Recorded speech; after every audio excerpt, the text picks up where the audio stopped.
This episode of Building Barrels is brought to you by the winds of Barbados. Please excuse their continued interruptions.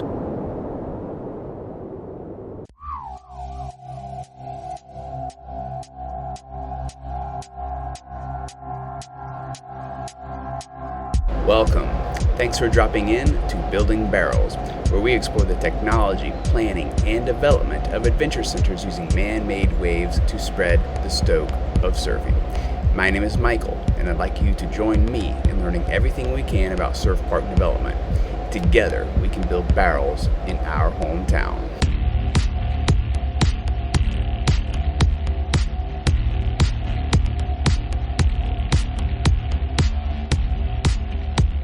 Now, in this episode, once again, we are further exploring the Surf Park Summit. And this time, what we're going to do is we're going to look at the operations of your surf park. And we're going to combine a couple different sessions regarding the operations and then the customer experience. The Surf Park Management Group with Skip Taylor and Kate Thero, they did a very nice, well-formatted presentation regarding this.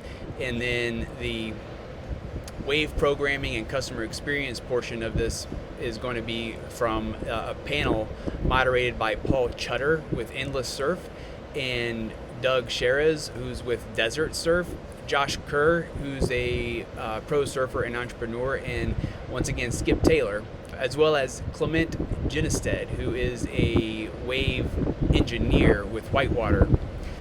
So let's get into this. The road to success for your surf park, you're going to have to go through several surf park development stages, and we're going to just recap some of the pre-development stuff prior to getting into the operations, but the operations will be the meat of this segment. And in the pre-development stages, you're going to need to look at technical services. You're going to have to work on the development side of it and work with developers and land planners and all stakeholders, including your investor. And you're going to need to work on the concept of viability, your feasibility analysis, your concept plans, operational plans, and initial budgeting. And all of this is covered in some of my other segments. Now, just before getting into the operations, probably 6 to 9 months before actually opening, while you're still under construction, you're going to need to fill out your management team. You're going to need to hire your general manager. You're going to need to bring on key members like executive sales and your marketing team. And you're going to need to flesh out a marketing plan. And you're going to need to initiate your operations of your surf park. You're also going to need to install your furniture, fixtures, and equipment and finish out the tech installation, the software that's going to be running your surf park. And you're going to need to finish out your partnerships with different vendors. And ultimately, you're going to want to have some soft openings to make sure that everything runs smoothly when you do finally open up to the public. Now, during operations, you're going to need to make sure that you're having management and ownership reporting and operations management and financial planning and analysis. And to do this, you're going to need to have your operating team in place, and they should be experienced in their field of expertise: food and beverage, sales and marketing, general and administration, programming and partners, retail and rental, surf and recreation. So you're going to need to have that team in place so that your operations run smoothly. Now, in order for your surf park to be successful, you need to look at it from 3 different personal perspectives. You're going to need to look at it from the customer perspective. You want to have a great journey for your customer and have appropriate staffing levels and well trained so that they have a good experience while they're there. Your employees, again, they need to be well trained. They need to be happy. They need to have a really nice culture. And then your investors, your financial partners, you need to make sure that you're hitting the numbers. What gets measured gets managed, and you need to make sure that they're seeing the operations report and tracking and your forecasting of your financials as well as daily insights so that they know that you're hitting your numbers. Now, to hit your numbers, what you're going to need is you're going to need customers. And so to do that, you're going to need to obviously market your surf park. And you're going to want to look at customer-centric marketing. You're going to need to look at segmentation. Who can come and when? What experience at your surf park do they want? And at what price? Some niche customers might be looking for different things, and you want to reach each segment to attract them to the right program at the right price so that they come to your surf park over and over.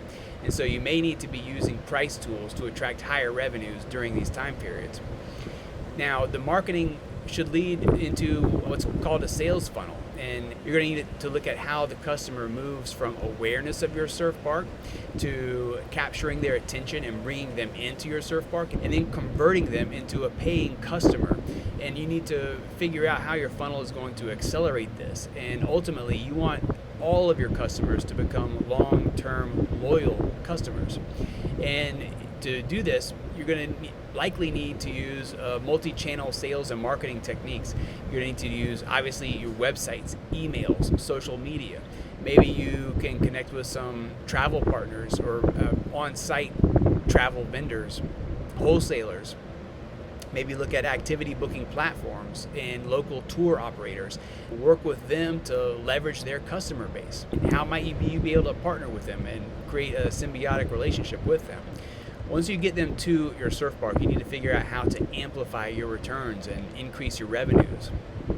And how you do this is there's a dependent relationship between your main drivers of your surf park and the supporting business units, meaning the destination and location are the primary drivers, but the surf park is the anchor.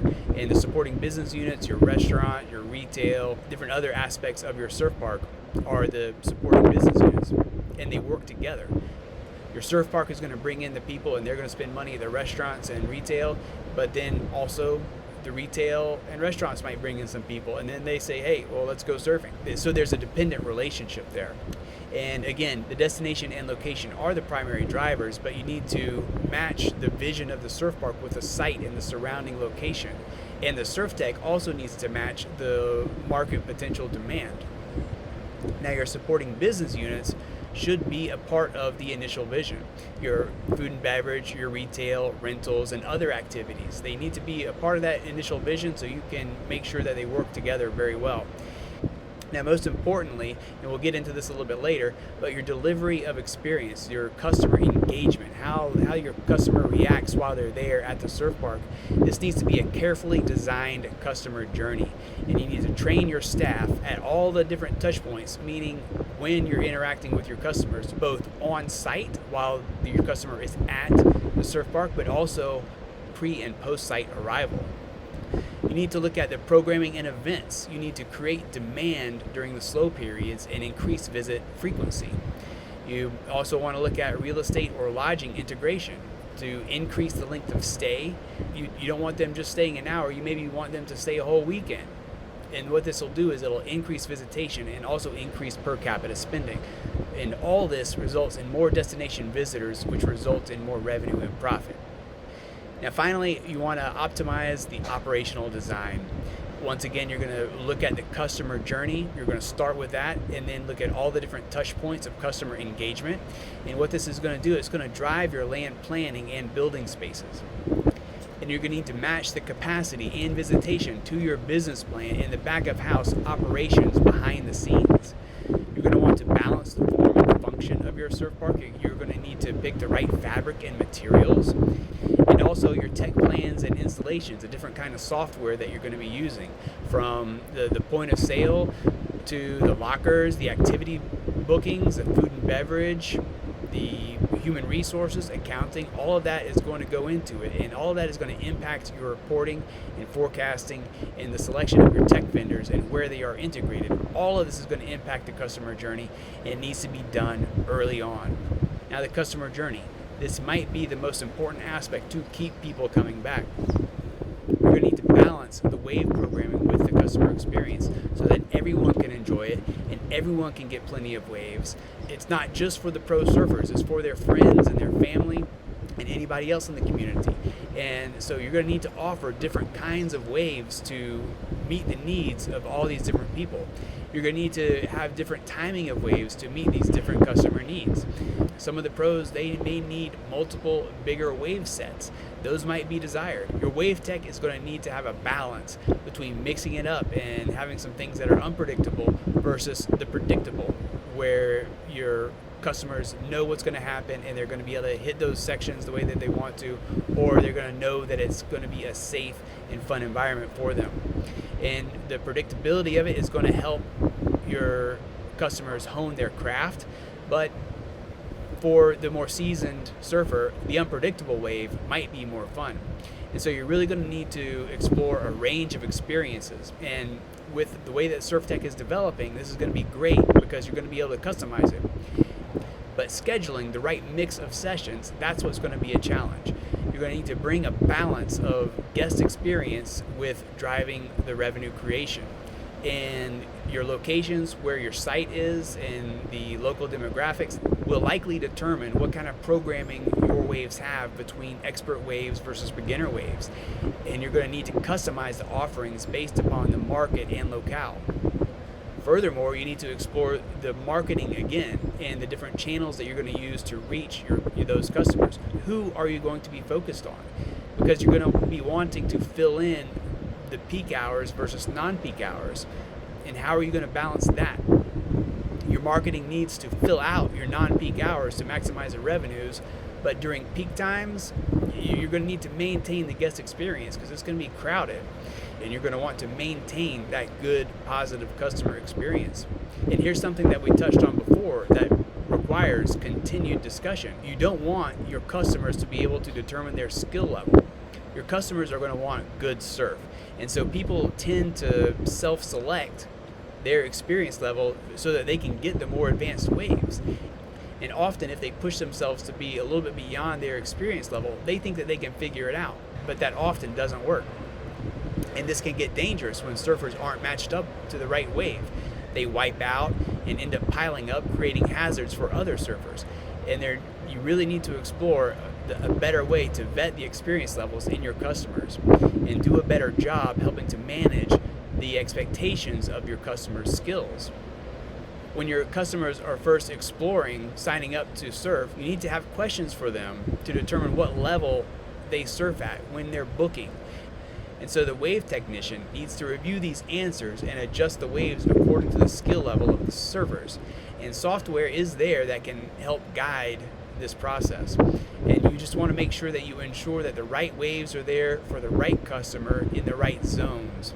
You're going to want them coming back. You're going to want people to have fun, and you need repeat visitation. And if they have fun, they'll come back. If they don't, they may not. And so you don't want the customer to fail. Not only will he feel bad, but others will feel bad for him.